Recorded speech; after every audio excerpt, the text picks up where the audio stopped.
ఈనాటి కార్యక్రమానికి వచ్చిన చల్లప్ప గారికి మీ అందరికీ స్వాగతం పలుకుతూ ఈనాటి వక్త ప్రొఫెసర్ జి అలోషియస్ గారు రెండవసారి మనకి స్పీకర్గా వచ్చారు. ఇంతకుముందు వచ్చినప్పుడు కూడా చాలా బాగా మాట్లాడారు, మీకు అందరికీ తెలిసిన విషయమే. వారు గత 22 సంవత్సరాల నుంచి జార్ఖండ్లో ట్రైబల్ వాళ్ళ జీవితాల గురించి స్టడీ చేస్తూ ఎన్నో ఇంటర్నేషనల్ ఫేమస్ బుక్స్ రాయటం జరిగింది.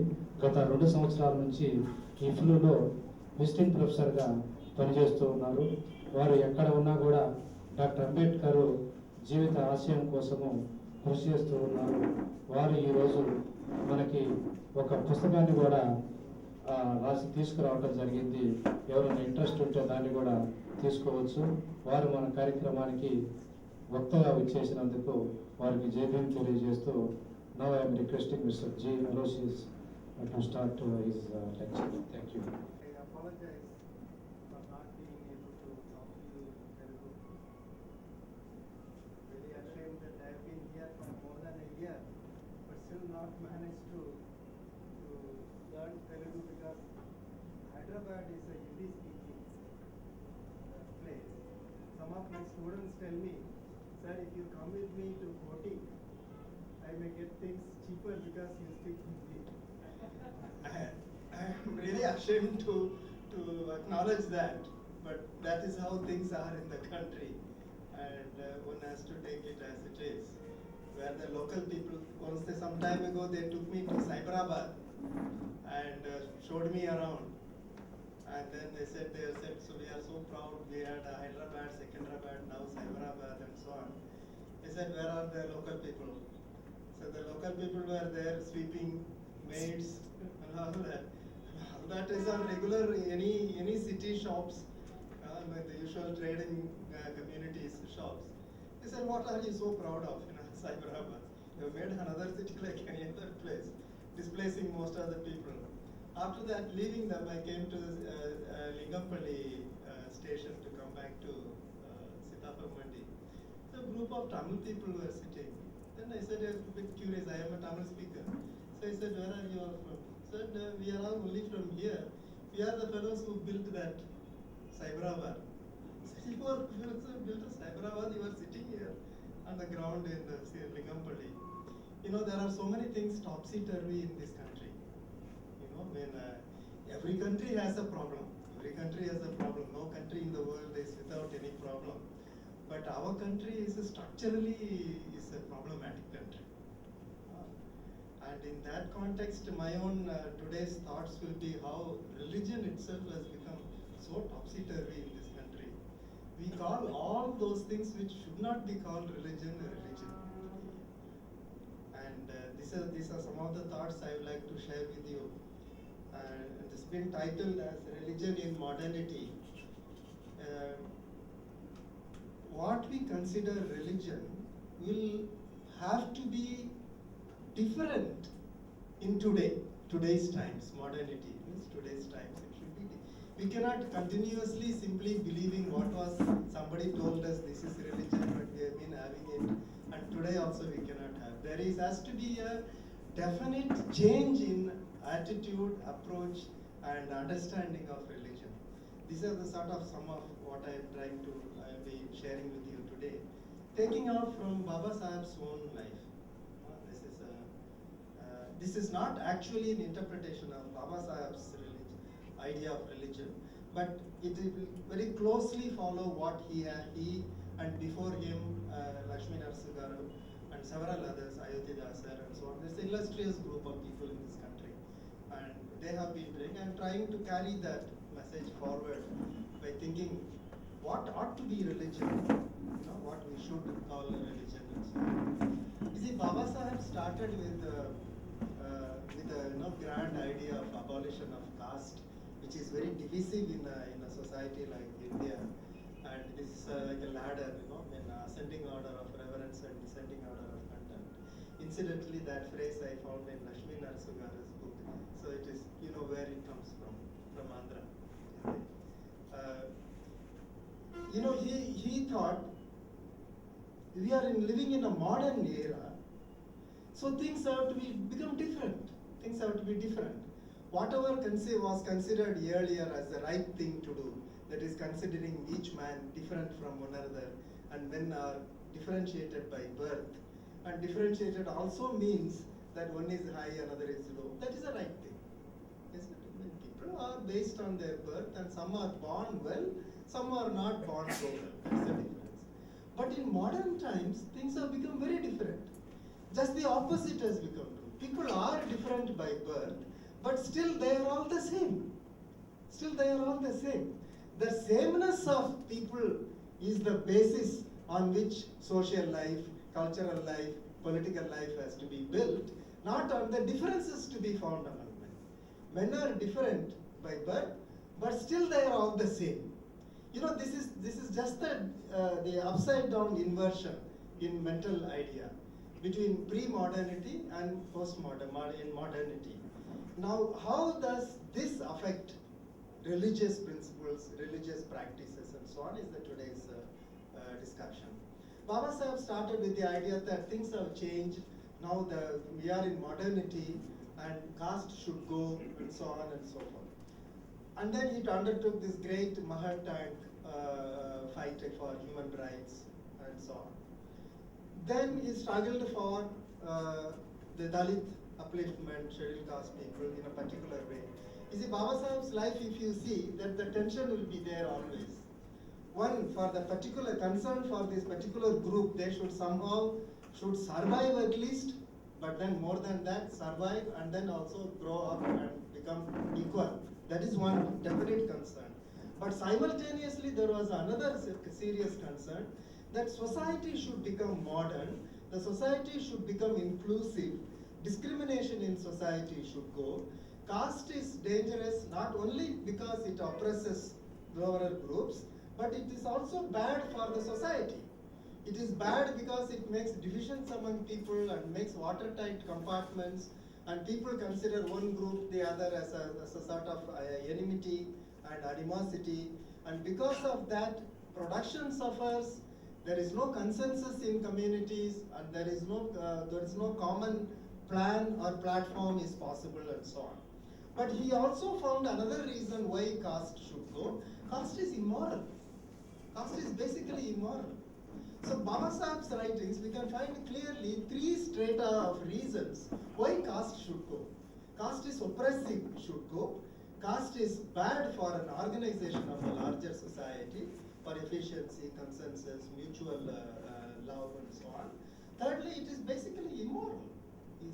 To consider one group as lower or the other, one group cannot be touched, and so on, is an immoral thing, and so on. So various reasons he found to sort of eliminate caste. And then he was finally engaged in this huge task of involving with the state in making the constitution and making certain provisions, codifying Hindu law, and so on and so forth. But then there was some sort of fire within him, which was not satisfied with all this.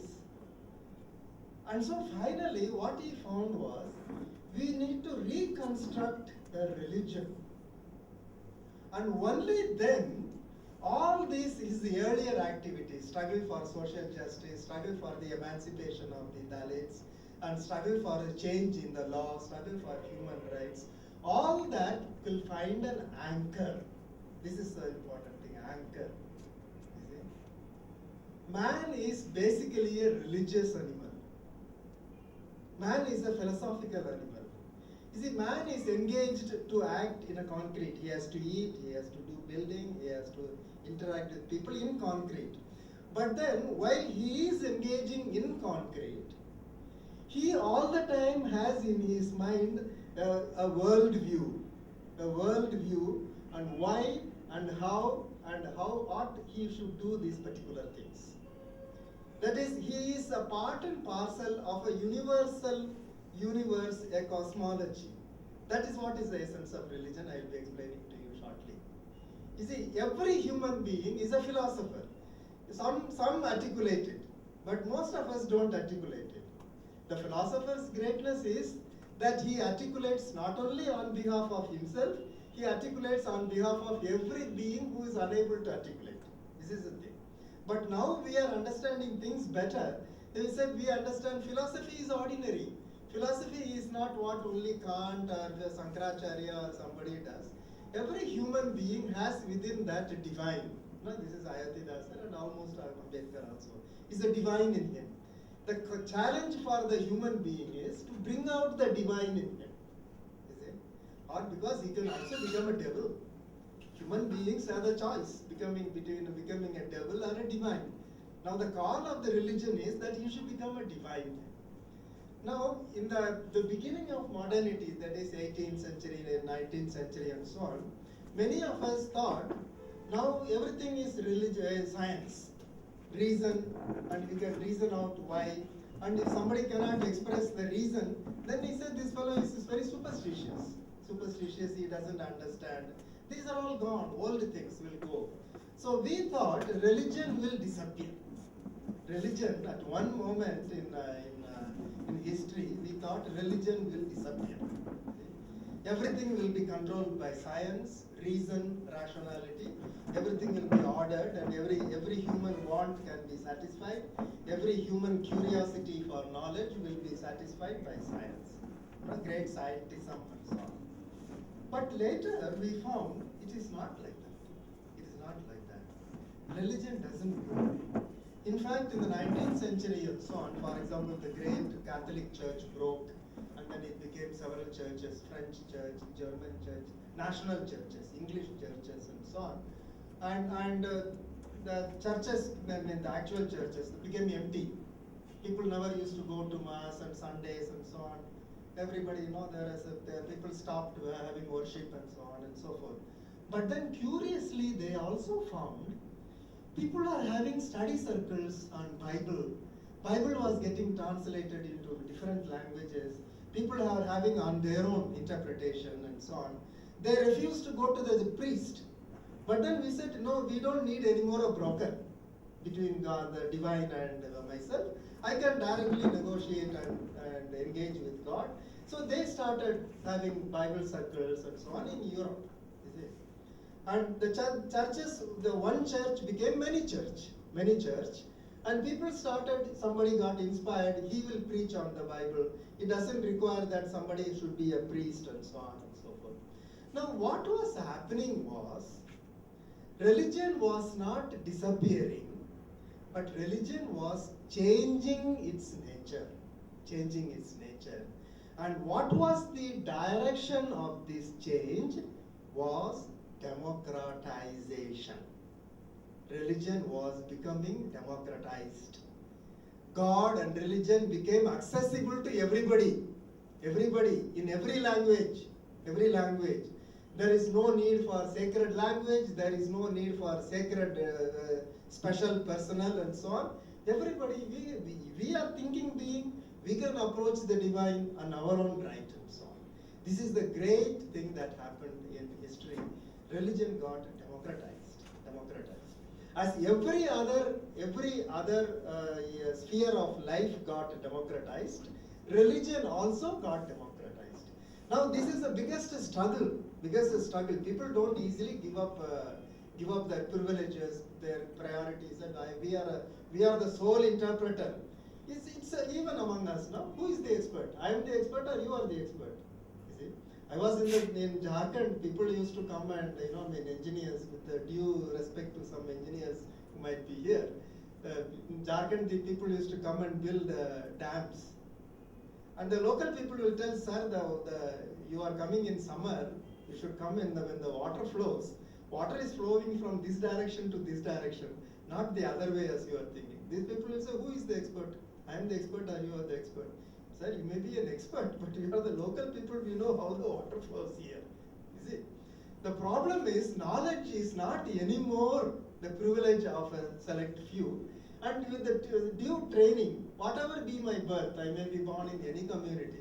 If it's a due training, I can understand anything, and as much as you can understand. You see? This is the great democratic idea that entered into modernity. And this modernity will not leave also religion. Religion is a human product. You see, it is not a, whatever we say, God gave us and so on. God gave us, who is telling, I am only telling you God gave us. It's only human beings. Human beings change, so religion also should change. Human beings become democratized, so religion also should become democratized. Now, in a pre-modern time, before modernity, religion was culture, religion was knowledge, religion was divine, and the religious personnel is in the village, for example, is everything. He is the one to whom everybody will go for whatever reason, you know. But now what happens is, all these areas became separate. Knowledge became separate, medicine became separate, and culture became separate, and religion became separate, and so on and so forth. One of the basic element of democratization is pluralization. It becomes many, diverse, departments become separate, and so on and so forth. Now with this, there is a certain kind of disappearance of religion also. Some very many things which we can explain in an ordinary way, we need not become religion to explain anything. They may have some reason, religious reason and so on, but it's not necessary for us. Many reasons good. But then the most important single transformation I suggested was, it became democratic, accessible to everybody in every language. You know, the sacred used to mean secret also. No, in the Tamil Marai Porul, you know, it is something hidden from the thing. You know, it is simply ripped open. It's open to everybody. Divine is not a secret person. Divine is a sacredness, and the sacredness in every one of us. In every one of us. Now only the problem is how to actualize my godhood. How do I become a god? How do I become a god? In fact, we have a very, very great tradition. This is actually another topic we should go into, but then it's necessary to tell you. In India, we have this great tradition. God is within us, inside us. And we all should become gods. That is why they say in this country there are 33 crores of gods. That means 33 crores of potential gods. These people could become gods. You see? There is something very different somewhere, from above something comes and all that kind of, you know thyself, look into yourself. In some of the temples in South India, we still have mirrors. Is that you want to adore God, you go and stand in. I see myself, yeah, this is yourself. This is in Buddhism we call that Dhammakaya. This is the body, the religious body, which is possible, which you can become. See? So what happened was, at that time, democracy became the major phenomena of enlightenment, modernity, and so on, and religion could not escape that. Religion could not escape that. Religion also has to be enlightened. Religion also has, the meaning of religion will change. What is it? The general trend of change in religion was from rituals to understanding. Rituals to understanding. From individual concern to collective emancipation. It's not my own salvation, it's everybody's business. And thirdly, it used to be otherworldly. No, we have to engage with this world. It is in and through engagement with this world, we will achieve heaven. Where is the heaven? Good life we have lived is the heaven. Is it good life? He said, I have been leading a very good life, will I go to heaven? You are already in heaven. What more do you want? You have lived your heaven. You see? So it is not like, somewhere else something is there and so on. And that living a good life is a satisfaction you get, and you fulfilling the life mission you have come and so on. So there is a huge change from one form of religion to another form of religion. This was the biggest struggle that Buddha had in the time of his time with the Brahmanical notion, which he said, you do certain things automatically and then they will produce results. That is magic. That is magic. No, human beings, you have to be there. Your mind has to be there. If your mind is not there, you are good for nothing. You see? This is that huge, the two examples that were given in the time of the Buddha. An old lady, a pregnant lady has to cross the river, and the water was flowing, the two monks were there, and then she was looking towards the monk, could somebody help me to cross this? No. One of the monks promptly came up and carried her and then lifted her and put her down and then went. Then both the monks went there, and then they went in a public inn and slave was sleeping. In the middle of the night, the other monk who did not, he got up and said, "Whatever it is, you should not have touched and carried that lady." He said, "Which lady? I left her there. But you have been carrying that lady in the middle of the night." You see, it is your mind that matters. It's a mind, no? Involvement of the mind. Just the opposite of it is to be said in Hindu mythology. No? Is that the man, a king, lives such a bad and irresolute life, with all kinds of vices and crimes. And in the end of his life, he calls Narayana, Narayana. Narayana happens to be the name of his son. But also it happens to be the name of the god. But simply because the Narayana was invoked, he was straight transported to heaven. He didn't intend it. He didn't mean it at all. These are two things which are very contrasting things. If for a human being, religion means your mind should be there. Mind, it is mind. That's the first verse in the Dhammapada. Mind is everything. Mind is everything. Mind determines the thing. Where your mind is there, intention is there, that's where your crime or responsibility is attributed. So that way, modern religion in modernity, all these rituals and so on have absolutely no meaning. Absolutely no meaning. And then the rituals become extremely flexible. You see, man also a ritual being. Man just as a religious being, man is also a ritual being. But when this ritual becomes a dominant thing is, irrespective of the circumstances, irrespective of the meaning, I have to follow certain things in fear and trembling, out of context. Then it becomes a ritual proper, which is not a human act. Suppose you said you have a mala. You don't have a mala. I say you put some 2 flowers. He said what means is your mind is involved there as a respect and reverence. He said no, there has to be a mala somehow. Tali has to be there for Mangal Sutra has to be there. Otherwise there is no marriage and so on. And once you tie that Mangal Sutra, whatever happens, it's like a cow. No? Once you tie it, finished. Afterwards nothing can be done. And then there is such a sacredness. He said something is tied around me and all that. He said this is not religion. This is simply not religion. I said okay, you remove it. He said if my mind is not in it, what is in it for me? You see? Now that importance of the mind getting involved in modern religion is become extremely important. Extremely important.